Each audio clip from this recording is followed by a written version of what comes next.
Everyone, welcome to CSS ink and insight. Last वाली video lecture के अंदर हमने पढ़ा कि कैसे ये टॉक्स जो हैं वो हाई स्टेक हैं, इसकी हमने कंसेप्चुअल अंडरस्टैंडिंग ली। फिर हम लोगों ने देखा कि किस तरीके से ये लोग जो हैं आ रहे हैं और इनकी क्रेडिबिलिटी हमने देखी, जिससे हमें पता चला कि ये जो टॉक्स होने जा रही हैं ये बहुत ही क्रूशियल हैं। ठीक है, उसके बाद आज हम लोगों ने लेक्चर के अंदर क्या जनाब देखना है, उसी लेक्चर की कंटिन्यूएशन है ये। ठीक है, आज हमने देखना है कि अब हमने पॉइंट्स को कनेक्ट करना है अगेन। ठीक है, बहुत सारी चीज़ें हैं, तो मैंने सिर्फ यहाँ पे पॉइंट्स लिखे हैं ताकि पॉइंट से पॉइंट को कनेक्ट करके हम अपनी कंसेप्चुअल अंडरस्टैंडिंग को डेवलप कर सकें। ठीक है जनाब, सबसे पहले हम लोग देखेंगे वॉयलेशन कंटिन्यूस, इसके बारे में बात करेंगे। ठीक है, उसके बाद जो ट्रूस हुआ है उसमें लेबनान के बारे में क्या बात हुई है, सेकंड बात हमारी ये होगी। फिर वो ट्रूस जो है वो शेप कैसे हुआ है, किस किस तरीके से पहले USA ने स्टांस दिया, फिर ईरान ने स्टांस दिया, और फिर जाके अभी ये जो टॉक्स हैं वो हो रही हैं।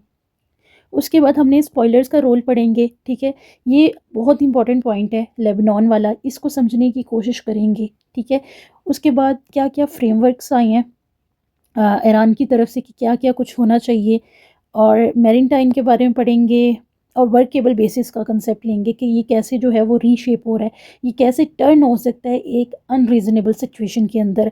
हिजबुल्लाह का रोल पढ़ेंगे और इंटरनेशनल सपोर्ट, और लास्ट में हम लोग ये देखेंगे कि जनाब कोर डिसएग्रीमेंट्स जो हैं उसके रिस्क अभी तक मौजूद हैं, यानी कि हमारे पास 100% ये गारंटी नहीं है कि ये टॉक्स जो हैं वो सक्सेसफुल होंगी। तो एक एक करके इस पॉइंट को देखते हैं जनाब।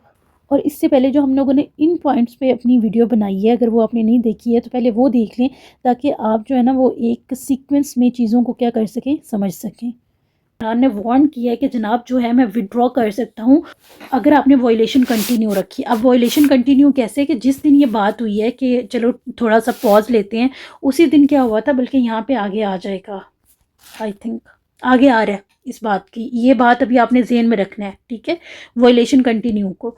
उसके बाद जनाब वो कहता है कि USA ट्रूस जो है, मतलब कि ये उनकी सेक्रेटरी ने, वाइट हाउस की सेक्रेटरी ने कहा था कि लेबनान इंक्लूड नहीं है। फिर ईरान ने मतलब कि उस चीज़ पे डिसअग्री जब शो किया, तो उसके बाद जो है वो JD वेंस ने दोबारा कहा कि नहीं नहीं लेबनान भी हम इसी के अंदर शामिल करते हैं। लेकिन बात यह है कि लेबनान जो है उस पर ईरान ने डिसअग्री क्यों शो किया, वाई। ठीक है, तो ये वाली बात भी अभी हम देखते हैं। उसके बाद वो कहते हैं ईरान के जो स्पीकर हैं उन्होंने, वही ईरान के स्पीकर कौन, ये वाला बंदा। ठीक है, ये वाला बंदा, उसने जनाब क्या कहा है, उसने कहा है कि जनाब इससे पहले कि हम लोग, क्योंकि 10 बातें की थी ईरान ने, ठीक है, उसमें से 3 बातें ऑलरेडी आपने क्या कर दी हैं, वॉयलेट कर दी हैं। ठीक है, तो वो वही बात उसने कहा, clauses already violated already before the talks, मतलब कि टॉक्स के स्टार्ट होने से पहले ही आप जो क्लॉजेज हैं उसको क्या किए जा रहे हैं, वॉयलेट किए जा रहे हैं। इसकी भी हम अब बात करते हैं। अब देखें ट्रूस क्या हो रहा है, बेसिकली वही शॉर्ट टर्म पॉज के साथ बात हुई। अब ये हो कैसे रहा है, अब देखें, पहले तो डेफिनेटली वो एक दूसरे के आमने सामने बैक चैनल डिप्लोमेसी प्रमोट हो रही थी और सारा गो बिटवीन का रोल और ये वो हो रहा था। उसके बाद USA ने अपने फर्स्ट 15 पॉइंट्स दिए। ठीक है, चार्टर ऑफ डिमांड दिया USA ने, ईरान ने उसको टोटली रिजेक्ट किया। ठीक है, ईरान ने कहा कि इनके जो 15 पॉइंट्स हैं उसके अंदर इन्होंने एक्सटेंसिवली कर्व किया हुआ है हमारे न्यूक्लियर प्रोग्राम को, कि कोई एनरिचमेंट जो है वो ना हो।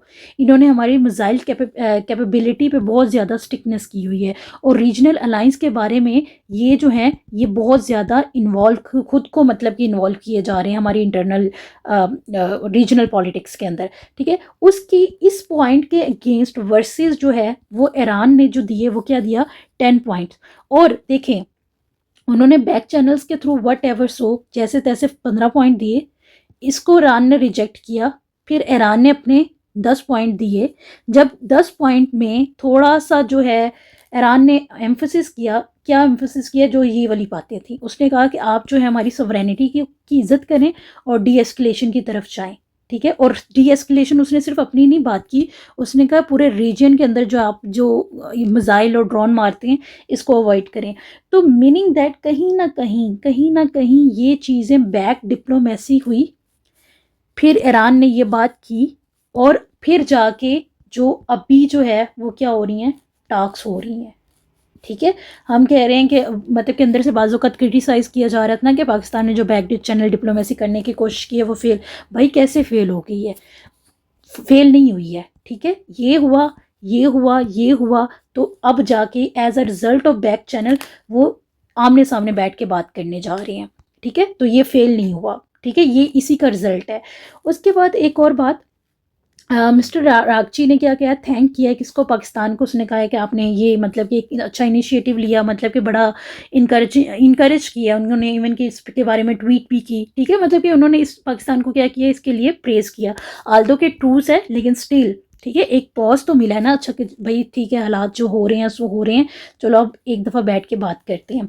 ईरान ने क्या किया, ईरान ने क्या, सीज डिफेंसिव ऑपरेशन, मतलब कि ये ईरान ने अभी डिमांड रखी है, if attack stopped, sorry if attack stopped नहीं है, इफ अटैक्स नॉट स्टॉप्ड, ठीक है। उसने कहा कि अगर आप लोगों ने ये जो कर रहे हैं ना, अभी देखिए यहाँ पे ऊपर हमने कौन सा पॉइंट छोड़ा है, कंटिन्यूस वायलेशन वाला। अब यहाँ पे पॉइंट कौन सा आ रहा है जनाब, ये वाला डिफेंसिव ऑपरेशन वाला। वो कह रहे हैं कि अगर आपने कंटिन्यूस रखा तो हम आपके अगेंस्ट क्या करेंगे, डिफेंसिव ऑपरेशन। डिफेंसिव ऑपरेशन यानी अपने आप को सेव करने के लिए ऑपरेशन करेंगे। अब हो क्या रहा है बेसिकली, ये बात आई क्यों, बेसिकली ये बात जो है कंटिन्यूस वायलेशन वाली बात आई क्यों बातों में। अब क्या होता है, डेफिनेटली यूएस से ईरान की टॉक्स आने लगी हैं, लेकिन स्पॉयलर्स भी हैं रीजन के अंदर, मसलन इसराइल या जितने भी छोटे छोटे ग्रुप्स हैं प्रॉक्सी वॉर वाले, ठीक है। अब इसराइल ने क्या किया, इसराइल कह रहा है कि ईरान तो वॉर में है, ठीक है, मतलब कि वॉर लाइक सिचुएशन में है। ट्रूस की जब बात हुई, ठीक है, ट्रूस की बात हुई तो ईरान ने ये पॉइंट दिया था कि आप लेबनान को क्या करेंगे, इसके ऊपर भी बात करेंगे कि लेबनान के अंदर जो बॉम्बिंग हो रही है उसको स्टॉप करेंगे। लेबनान के अंदर बॉम्बिंग से ईरान को क्या मसला है, क्योंकि लेबनान के अंदर जो है, यहाँ पे आगे आएगा, आई डोंट नो, शायद मैंने नहीं लिखा, मिस हो गया। बस एक समझने के लिहाज से लेबनान के अंदर जो है वो हिजबुल्लाह जो है वो वर्क करता है, ठीक है, हिजबुल्लाह वर्क करता है। और ये क्या है, ये जो है मतलब हिजबुल्लाह पे अटैक करते हैं। कौन, इसराइल बॉम्बिंग करता है लेबनान पे, और लेबनान पे किस पे, हिजबुल्लाह पे। और इसराइल ये मानता है कि हिजबुल्लाह पे अटैक करना और ईरान पे अटैक करना एक ही बात है। तो इस लेबनान के अंदर जो है वो कह लेंगे एक रीजनल अलायंस जो है वो उनका किसके साथ है, उसके अंदर जो ग्रुप है हिजबुल्लाह का, उनका किसके साथ है, ईरान के साथ है। तो ये तो वो बॉम्बिंग कर रहे हैं। अब क्या होगा, जैसे फॉर एग्जांपल जैसे उन्होंने कहा कि अगर आपने डिफेंसिव हम अप्रोच यूज करेंगे, जैसे ही वो सीज फायर वाली, थोड़ी सीज फायर नहीं, जैसे वो थोड़ा सा ट्रूस हुआ, मतलब कि 2 हफ्तों का, ठीक है, तो largest wave of strikes on Beirut Bekaa valley, 100 strikes within minutes. ये कहाँ पे हुई, साउदर्न लेबनान के ऊपर, ठीक है। मतलब इधर ये ट्रूस की बात कर रहे हैं और उधर उन्होंने इंतहाई 100 स्ट्राइक्स, मतलब कि ये अगर आप न्यूज़ निकाल के देखेंगे तो बहुत ज़्यादा वहाँ शहादतें हो गई हैं, ठीक है, बहुत ज़्यादा लोग जो हैं, ह्यूमैनिटी सफ़र कर रही है। तो ये चीज़ इसराइल ना, मतलब कि अगर ये करता रहेगा ना तो मतलब ये एक क्या करेगा, हमें हमारी ये मतलब जो ऊपर उन्होंने बात की थी कि हम क्या कर सकते हैं, इसको वायलेट भी कर सकते हैं, ठीक है। अगर वायलेशन कंटिन्यू रही तो हम इसको विदड्रॉ भी कर सकते हैं। तो समझ आई कि उसने ये बात क्यों की, ये इसराइल की वजह से। उन्होंने जो ये जारा खानी कर रही है ना लेबनान के अंदर, इसके लिए मतलब कि ये चीज़ जो है ये स्टॉक्स को कहाँ पे डाल रही है, रिस्क पे डाल रही है, ठीक है। उसके बाद एक और चीज़ है, अच्छा जब उन्होंने इसराइल ने ये किया, बैटरी लो, जब इसराइल ने ये किया, ठीक है, तो इन रिटर्न ईरान ने क्या किया, उसने यूएई, कुवैत, बहरीन और सऊदीया, इन सारे ये वाले जो पॉइंट्स थे उस पर क्या किया, जाके स्ट्राइक की, मतलब कि एक्शन का उसने क्या किया, रिएक्शन किया, ठीक हो गया जनाब। उसके बाद मैरीन टाइम ट्रैफिक के बारे में उसने कहा, स्ट्रिक्टली री ओपनिंग ऑफ वाटर गेट्स, मतलब कि सारा नहीं खोलेंगे, कुछ कुछ खोलेंगे, ठीक है। Full compliance with cease fire including Lebanon. उसने कहा कि अगर आप कहते हैं ना कि हम 2 हफ्तों के लिए स्ट्रेट ऑफ हॉर्मज़ खोल दें, तो ये तभी ही पॉसिबल होगा अगर आप लेबनान को जो है वो इसके अंदर, इस कंप्लायंस के अंदर जो है वो ऐड करेंगे। इसके ऊपर जो इसराइल स्ट्राइक्स कर रहे हैं वो नहीं करेंगे। और इवन के बाद में लेबनान नॉट इंक्लूड, ये वर्सेस जेडी वेंस का क्या हुआ था, ये कि लेबनान इस निगोसिएशन के अंदर, इस टॉक्स के अंदर इन्वॉल्व नहीं है, ये यूएस की स्टेट सेक्रेटरी व्हाइट हाउस ने कहा था, ठीक है, कि लेबनान नहीं है। फिर इस चीज़ को काउंटर किया जेडी वैंस ने, अगेन यहाँ पे एक पॉजिटिव रोल उसने अदा किया, उसने कहा नहीं नहीं जनाब लेबनान जो है वो भी इंक्लूड है, ठीक हो गया। उसके बाद वही जो ये मैंने बात की, मैंने इनकी क्या बात की है, इस बंदे की, मैंने कहा ये थोड़ा सा हार्डकोर बंदा है, बिल्कुल। उसने जैसे ये सारा कुछ हुआ ना, उसने फ़ौरन बात की, उसने जनाब कहाँ गया, उसकी बात ये आ गई ब्लू में, ठीक है। वो कहते हैं कि मिस्टर गैलिपफ ने कहा कि 10 में से 3 जो है वो आप वोलेट कर चुके हो। वोलेट क्या कर चुके हो कि आप लेबनान पे अटैक नहीं करना था, आप लेबनान पे अटैक कर चुके हो। हमने कहा था कि आप हमारी जो है मिसाइल्स वगैरह जो है रीजन में ड्रोन्स वगैरह नहीं मारेंगे, वो आप मार चुके हो। और आप लोग न्यूक्लियर नेगोशिएशन पे आने की बात ही नहीं कर रहे हो। तो ये 3 तो आपने वोलेट कर दी, ठीक है। बल्कि यहाँ पे मैंने लिखा हुआ है, मैंने उधर क्यों बताया। चलो यहाँ से देख लें लेबनान वाली बात, रीजनल इन्वॉल्वमेंट कि वही ड्रोन्स वगैरह स्ट्राइक्स वगैरह आप नहीं करेंगे, और इनरिचमेंट न्यूक्लियर इनरिचमेंट की बात, ठीक है।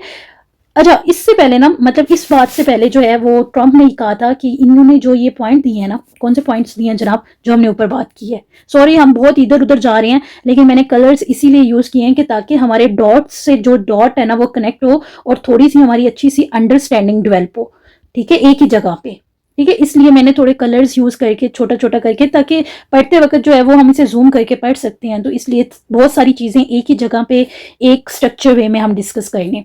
अच्छा जनाब, ट्रंप ने जनाब क्या कहा है, ट्रंप ने ये कहा है कि वर्केबल बेसिस है, मतलब कि इन्होंने जो 10 पॉइंट्स दिए हैं ना, चलो हम उस पर बात करते हैं, ठीक है। लेकिन फिर उसने जो था ये वाला बंदा, कौन सा, गालिबफ, उसने कहा था कि जनाब 10 रीजनेबल बेसिस तो है, मतलब कि अगर हम बात करें एक दूसरे के साथ तो हो तो सकती है, लेकिन ये जो आप सिचुएशन क्रिएट कर रहे हैं ना लेबनान पे बॉम्बिंग वाली, ये क्या है, ये अनरीजनेबल सिचुएशन की तरफ आप हमें टर्न कर रहे हैं, ठीक है। कि हमें समझ नहीं आ रहा कि एक तरफ आप हमसे बात करने की कोशिश करते हैं, कहते हैं लेबनान के बारे में भी आपसे बात करेंगे, और दूसरी तरह इसराइल जो है वो आपके एंड पे, आपके बैक एंड पे इसराइल जो है वो बैठ के बहुत ज्यादा लेबनान पे स्ट्राइक कर रहा है। वो ये आ गया हिजबुल्लाह वाला पॉइंट साउथर्न लेबनान के अंदर, ठीक है। इन्होंने अल्टीमेटम दिया, किसको अल्टीमेटम दिया, इन्होंने इसराइल को, कि अगर आपने तुमने किया तो बहुत बुरा होगा, ठीक है। और डेफिनेटली ये अल्टीमेटम इन्होंने खुद नहीं दिया होगा, इन्होंने ईरान की बेस पे ही दिया हुआ है। तो मीनिंग दैट कि ईरान ने ये कहा है कि यूएसए को जो है वो चूज करना है, क्या चूज करना है जनाब, कि वो हमारे साथ निगोसिएशन करके सीज फायर की तरफ जाना चाहते हैं, या फिर कंटिन्यू वॉर वाया इसराइल, क्योंकि वो लेबनान के अंदर तो बॉम्बिंग हो रही है ना। तो ये उन्होंने कहा है कि भाई आप चूज करो, ठीक है। ये अभी तक की ये डेवलपमेंट्स हुई हैं, ठीक है।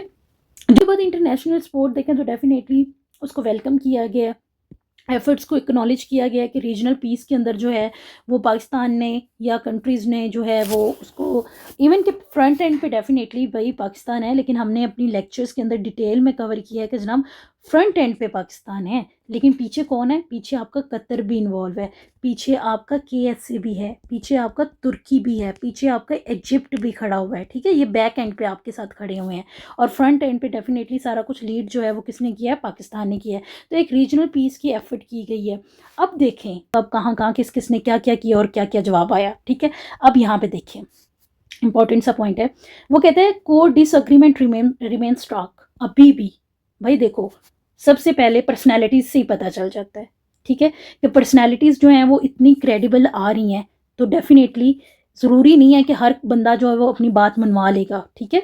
और ख़ास तौर पे जब इतनी मतलब कि वॉर में आ रहा है कोई, ये छोटी मोटी डिप्लोमेसी नहीं होने जा रही है, वो डिप्लोमेसी होनी जा रही है जिसने पूरी दुनिया का आने वाला फ्यूचर जो है वो डिसाइड करना है, ठीक है। तो क्या वो जनाब वो कहता है हमें कि, अच्छा सॉरी, वो कहता है कोर डिसएग्रीमेंट रिमेन स्टार्क, क्या ईरान जो है, ठीक है, वो न्यूक्लियर रिचमेंट जो उसने कहा है कि भाई आप ना करें उस पर अग्री होगा, क्या टूल टैक्स जो उसने स्टेट ऑफ हॉर्मस पे लगाया है उस पर वो अग्री होगा, क्या ईरान जो है वो सेंक्शंस पे जो उस पर लगी हुई हैं उसको वो एरेडिकेट रिड्यूस करने में अग्री होगा, वर्सेस यूएस के लिहाज से क्या है, यूएसए का इंटरेस्ट क्या है, स्टेट ऑफ हॉर्मस है, कि ईरान की डी न्यूक्लियराइजेशन है, कि न्यूक्लियर पावर्स को वो अटेन ना करे, और सेंक्शंस के कि क्या यूएसए ये इस बात पे आमादा होगा कि वो इसको न्यूक्लियर एनरिचमेंट की भी मतलब न्यूक्लियर एनरिचमेंट की भी इजाज़त दे और सेंक्शंस को भी रिमूव करे। तो मीनिंग दैट कि बड़ा ही ना वो अगेन वही बात, बड़ा ही ना रिस्की पॉइंट है, ठीक है। इधर उधर से स्टॉक्स जो हैं, हाई स्टेक्स की बातें हमने की थी ना, तो मतलब मीनिंग दैट कि बड़ा ही रिस्की जो है वो निगोसिएशंस होने जा रही हैं, ठीक है। होंगी नहीं होंगी कैसे होंगी, मतलब यहाँ से भी और यहाँ से भी। तो वो जो बात आ गई अगेन हाई स्टेक्स, समझ आ गया, अब भूलना नहीं चाहिए, ठीक है, 3-4 दफ़ा रिपीट कर दी है। उसके बाद ईरान, अच्छा, और अभी तक फ़िलहाल कैसे जा हो रहा है, ईरान रिटेलिएट किए जा रहा है, वो कुछ भी करता है तो ईरान क्या कर रहा है, रिटेलिएट कर रहा है। और यूएसए क्या कर रहा है, कंटिन्यूसली प्रेशर अप्लाई कर रहा है, ये कर देंगे वो कर देंगे, सिविलाइजेशन खत्म कर देंगे, बस आखिरी 2 घंटे 4 घंटे ये वो ट्वीट्स मतलब कि जो ट्रंप ने की हैं, तो वो कंटिन्यूसली एक तरह का ना प्रेशर जो है वो बिल्ड करने की कोशिश कर रहा है। और इवन इवन इवन एक मैं एनालिसिस ही सुन रही थी, वो कह रहे थे कि ट्रंप जो है वो इस तरह ईरान को थ्रेट कर रहा था, इसका मकसद भी ये था कि ईरान जो है उसके ऊपर एक प्रेशर थोड़ा सा बिल्ड हो, आल्दो कि वो इतना नहीं बिल्ड हुआ, लेकिन कहीं ना कहीं डेफिनेटली कोई भी मुल्क है, आपका दुश्मन मुल्क कह रहा है कि आपकी सिविलाइजेशन तबाह हो जाएगी, अब ठीक है वो ना करे वो और बात है, लेकिन एक वक्त के लिए सोचे ना ज़रा कि एक आपकी मतलब कि जो भी लोग हैं उस मुल्क के या उस मुल्क की क़यादत है, मिलिट्री का लिहाज देख लें, पॉलिटिकल देख लें, उनके ऊपर एक मेंटल प्रेशर तो आता है ना कि कोई पता नहीं क्या पता वो मतलब कि वाकई कोई ब्लास्ट वगैरह बॉम्ब्स वगैरह से यूज़ करे कि ईरान को बहुत ज़्यादा नुकसान हो जाए। ठीक है, रिस्क है ना। और वो प्रेशर जो है वो यूएसए के डोनाल्ड ट्रंप ने अपनी धमकियों से मेंटेन रखा है 39 डेज तक। ठीक है, ये हो गया वो हो गया, ये करने लगे हैं वो करने लगे हैं। ठीक है, जिसको हमने काफ़ी सारी चीज़ों में कवर भी किया। अब तो जनाब ये था सारा वो ये जो यहाँ पे लिखा हुआ था, और कुछ पॉइंट्स हमने खुद ऐड किए ताकि हमें समझ आए। अब एक और चीज़, अब हम करते हैं इसका एनालिसिस, बस 2 मिनट की बात है, अगर पॉइंट्स आपको अच्छे तरीके से समझ आ गया तो ये हो जाएगा। सबसे पहले analytical point of view point देखते हैं, इन्हांसिस पाकिस्तान सॉफ्ट पावर। ठीक है, डेफिनेटली पूरी दुनिया पाकिस्तान को अप्रिशिएट कर रही है, तो Pakistan as a soft power के तौर पे सामने आया है, और पाकिस्तान ने शो की है क्रेडिबिलिटी कि बहुत ज़्यादा हाई टेंस सिचुएशन के अंदर भी कॉन्फ्लिक्ट रेजोल्यूशन करवाया जा सकता है, कोई मीडिएटर अंदर आके एक रोल प्ले कर सकता है। तो ये एक तरह से कह लें कि हर जगह पे ना केस स्टडी के तौर पे भी हम पाकिस्तान का रोल लगा सकते हैं। कॉन्फ्लिक्ट हो जितना मर्जी बड़ा, ठीक है, बेशक एक नॉर्मल और सुपर पावर ही क्यों ना हो, कॉन्फ्लिक्ट रेजोल्यूशन के chances are always there. And ये जो पीस टॉक्स या ट्रूस हुए या आगे टॉक्स होने जा रही हैं, it is a very classical example of this thing. ठीक है, ये पॉइंट आपने नोट्स में ऐड करना है। फिर टॉप टायर डिप्लोमेसी है, डेफिनेटली उधर से हम लोगों ने लोगों की बात की कौन कौन आ रहा है और इधर से कौन कौन आ रहा है, स्टेट लेवल इंगेजमेंट है और हाईली प्रोफाइल लोग हैं। ठीक है, लेकिन उसके बाद एक और चीज़ भी इन्होंने शो की है कि इतनी ज़्यादा टेंस सिचुएशन के अंदर भी जो है वो क्राइसिस डिप्लोमेसी के अंदर भी जो है वो मतलब एक स्टेट ऑफ क्राइसिस के अंदर भी डिप्लोमेसी जो है वो प्रमोट की जा सकती है, मतलब पॉज लिया जा सकता है। ठीक है, हम ये नहीं कह सकते कि चलो अब एक सुपर पावर इन्वॉल्व हो गई है तो बस अब तो जनाब सब कुछ ख़त्म। ठीक है, अगेन पाकिस्तान ने क्या किया, इंटरमीडिएट रोल अदा किया है और टाइमली स्टेबलाइजर, मतलब कि देखें ना 2 घंटे पहले जो उसकी डेडलाइन थी उससे 2 घंटे पहले जो है वो ये मतलब कि ट्वीट आ रही है पीएम साहब की कि आप जो है वो 2 घंटों के लिए पॉज दे दें, ये वो सॉरी 2 हफ्तों के लिए पॉज दे दें, तो एक टाइमली स्टेबलाइजर। अब लोग कह रहे हैं कि ये हो गया वो हो गया, भाई लोगों का काम है कहना। ठीक है, आप इंटरनेशनल और जो आपके ऑथेंटिक रिसोर्सेज हैं ना उनको फॉलो करो, और इस वक्त आपके सारे के सारे ऑथेंटिक रिसोर्सेज पूरी दुनिया का ग्लोब, ठीक है, स्टेट्स, ठीक है, मीडिया, वो इस चीज़ को वाकई ही एक्नॉलेज कर रहे हैं कि पाकिस्तान ने बहुत अच्छा जो है एट द लास्ट मूवमेंट बहुत स्टेबलाइजर वाला टाइमली स्टेबलाइजर वाला रोल अदा किया है। ठीक है, तो क्या हो रही है 39 डेज से वॉर हो रही है, कितनी प्रोलॉन्ग कॉन्फ्लिक्ट था लेकिन स्टिल। ठीक है, तो इसके अंदर हमारे पास क्रिटिकल एस्केलेशन पॉइंट क्या है, देखें कॉन्फ्लिक्ट का स्कोप अभी भी है। ठीक है, अभी हमने कहा वो ट्रूस है तो डेफिनेटली फ्रेजाइल है, शॉर्ट टर्म है, टेम्परेरी है, और किसी वक्त भी कोई भी दोनों मतलब के स्टेक होल्डर यूएसए और ईरान वो क्या कर सकते हैं, स्टेप बैक कर सकते हैं, क्योंकि कोई ऑफिशियल अग्रीमेंट नहीं हुआ। ठीक है, और अग्रीमेंट हो भी तो डेफिनेटली रियलिज्म की पॉलिटिक्स जा रही है जनाब। ठीक है, माइट इज़ राइट वाला तो कोई मानता भी नहीं है, आपकी यूएन का रोल देख लें अब इस वॉर के अंदर। ठीक है, तो कॉन्फ्लिक्ट का स्कोप इस वक्त क्या है कि वो एक दूसरे से अग्री भी डिसअग्री भी कर सकते हैं और अग्री भी कर सकते हैं। ठीक है, अग्रीमेंट हो भी सकता है, नो भी, 50-50% है। ठीक है, हाँ हम जो सेलिब्रेट कर रहे हैं, जो खुशियां मना रहे हैं, वो ये कि चलें शॉर्ट सा पॉज आ गया और हम लोग एक पाकिस्तान की डिप्लोमेटिक विन को सेलिब्रेट कर रहे हैं। जनाब अभी तक बात कोई नहीं हुई है कि क्या होगा, ऊँट जो है वो किस करवट बैठेगा, अभी तक हमारे पास कोई बात नहीं हुई। और again direct leader to leader diplomacy है, वहाँ से भी टॉप टायर आ रहा है, यहाँ से भी टॉप टायर आ रहा है, तो इसे हम ट्रैक 1 डिप्लोमेसी भी कहती हैं, मीनिंग दैट कि वहाँ के 101 आपके हाई जो डिप्लोमेटिक लीडर्स हैं, sorry high leaders of the state हैं, वो कर रहे हैं। तो मतलब आहिस्ता आहिस्ता देखें, एक पॉइंट वो था जब वो आमने सामने बैठने को मौजूद नहीं थे, और अब वो एक दूसरे के सामने बैठ के मतलब ट्रस्ट बिल्डिंग मैकेनिज्म जो है वो आज भी कहीं ना कहीं इंटरनेशनल पॉलिटिक्स के अंदर, ग्लोबल पॉलिटिक्स के अंदर रेलिवेंट है। ठीक है, इसकी शाइनिंग एग्जाम्पल केस स्टडी यही टॉक्स हैं। ठीक है। उसके बाद ये सक्सेसफुल हो, उनका अग्रीमेंट हो, डिसअग्रीमेंट हो, that is an other thing, ठीक है। पाकिस्तान को देखें तो again to host high level diplomacy summit, ये पाकिस्तान का बहुत अच्छा पॉइंट है। इतनी मतलब कि हाई लेवल डिप्लोमेटिक समिट करवाने की क्रेडिबिलिटी शो की है फ्यूचर में भी। इससे क्या हो गया कि फ्यूचर में भी अगर कोई इशू होता है ना बहुत बड़ी स्टेट्स का, ठीक है, इवन कि फॉर एग्जांपल, वैसे मैं एग्जांपल दे रही हूँ, होगा तो जब देखा जाएगा यूएस और चाइना वॉर में चले जाते हैं तो Pakistan is there as a mediator, ठीक है।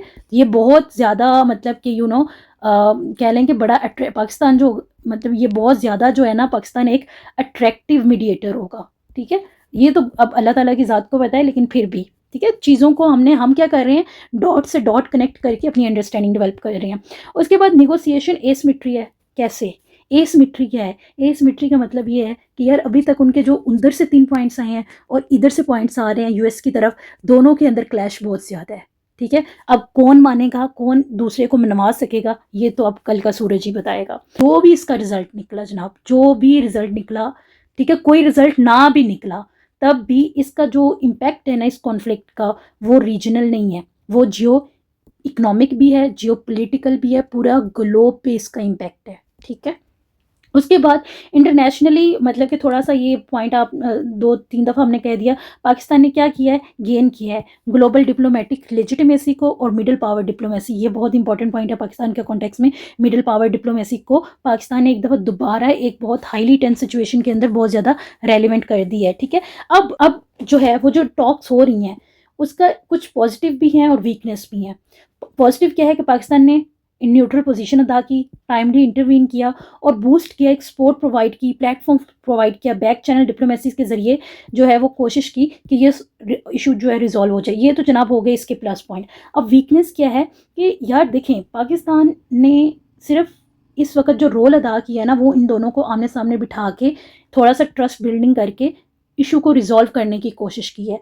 अब बाकी देखें, ना तो यूएसए के वो डेलीगेट्स आ रहे हैं तो यूएस के डेलीगेट्स ने अपना नेशनल इंटरेस्ट सिक्योर करना है, ईरान के डेलीगेट्स आ रहे हैं तो ईरान वालों ने अपना नेशनल इंटरेस्ट सिक्योर करना है। इन दोनों के नेशनल इंटरेस्ट क्या इस तरह से सिक्योर होंगे कि कोई ना कोई दरमियान का रास्ता निकलेगा, ठीक है। अब वो टॉक्स सक्सेसफुल होती हैं नहीं होती हैं उसका पाकिस्तान की उस पर नहीं है, ठीक है। मतलब वीकनेस क्या है, talks depend on external actors. इस पे अब पाकिस्तान का कोई करवा पाकिस्तान सकता था, वो पाकिस्तान ने करवा दी। अब उनकी सक्सेस और फेलियर जो है वो एक्सटर्नल एक्टर्स पे डिपेंड करती है, ठीक है। रीजनल स्पॉइलर हैं, प्रॉक्सी वॉर्स जो है मिडिल ईस्ट की, डेफिनेटली वो हमारे पास यहाँ पे बहुत बड़ा हर्डल है इस के अंदर, ठीक है। फॉर एग्जांपल इसराइल के इंटरेस्ट जो हैं वो बहुत बड़ा हर्डल है, क्योंकि इसराइल और ईरान दोनों क्लैश में है, ठीक है।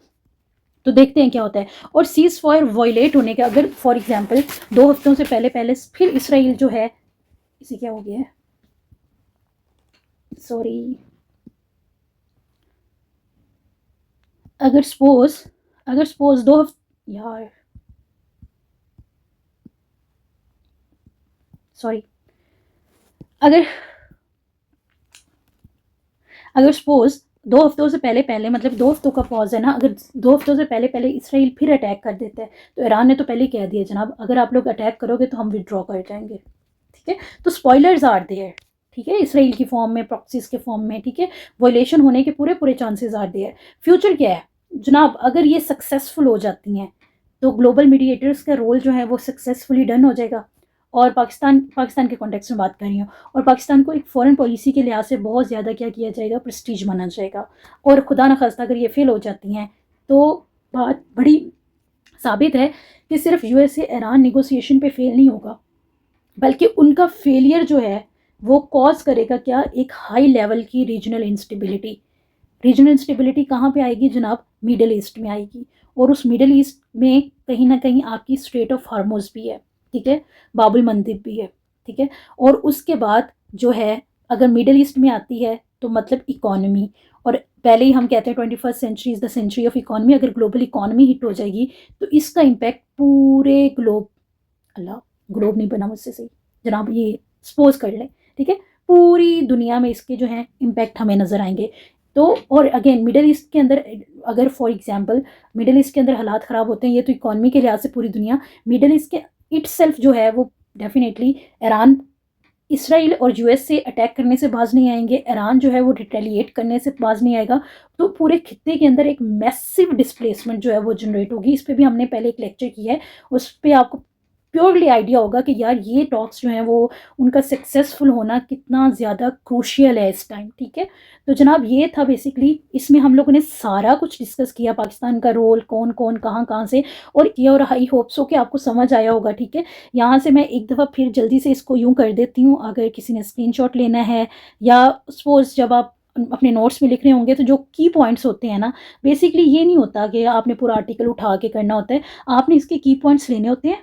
ठीक है, और उसकी अंडरस्टैंडिंग डेवलप करनी होती है, बिकॉज एट द एंड जो मैटर करता है ना कंपेटिटिव एग्जाम में, वो आपकी अंडरस्टैंडिंग और कंसेप्चुअल क्लैरिटी मैटर करती है। अदरवाइज एग्जामिनर ने कभी ऐसे डायरेक्ट क्वेश्चन नहीं करना जो ऑलरेडी पहले आपने किया होगा। वहाँ पे जितनी अच्छी आपकी अंडरस्टैंडिंग होगी, कंसेप्चुअल क्लैरिटी होगी, जितना अच्छा आपका नॉलेज, अपग्रेडेड नॉलेज होगा, और आपको पता होगा, आपको डॉट से डॉट्स नॉलेज, यार सॉरी, जितना अच्छा आपको नॉलेज होगा उतना ज़्यादा जो है आपको डॉट से डॉट्स कनेक्ट करने आएंगे, और आप बात बहुत लॉजिकल फ्लो में करोगे कि जनाब ये ऐसे हुआ, फिर ये हो रहा है, और फिर ये हो रहा है, तो इसकी वजह से ये हो रहा है। ठीक है, तो आई होप सो कि ये लेक्चर आपको अच्छा लगा होगा। अगर ये लेक्चर आपको अच्छा लगा और आपकी नॉलेज में थोड़ा सा भी इजाफा हो तो please do a like and subscribe. Like and subscribe करने से, स्पेशली लाइक करने से ना, मुझे ये होता है कि अच्छा, जो हम लोग इतना बड़ा आर्टिकल है उसे तोड़ के पढ़ते हैं, तो मतलब बच्चों की जो अंडरस्टैंडिंग है वो डेवलप हो रही है, क्योंकि एट द एंड हमारा इस चैनल पे जो काम करने का मकसद है वो सिर्फ आपकी अंडरस्टैंडिंग को शार्प करना है। ठीक है, ताकि एट द एंड जितने अच्छे आप, वही बात, जितनी अच्छी अंडरस्टैंडिंग होगी, लॉजिकल रीजनिंग होगी, उतना ही आपका नॉलेज जो है वो क्या कर जाएगा, बूस्ट कर जाएगा। बात फिर से रिपीट होगी, खैर कोई बात नहीं। ठीक है, अच्छी बातें रिपीट हो जाएं तो इट्स ओके। ठीक है जनाब, अपना ख्याल रखिएगा, दुआओं में याद रखिएगा। अल्लाह हाफिज़।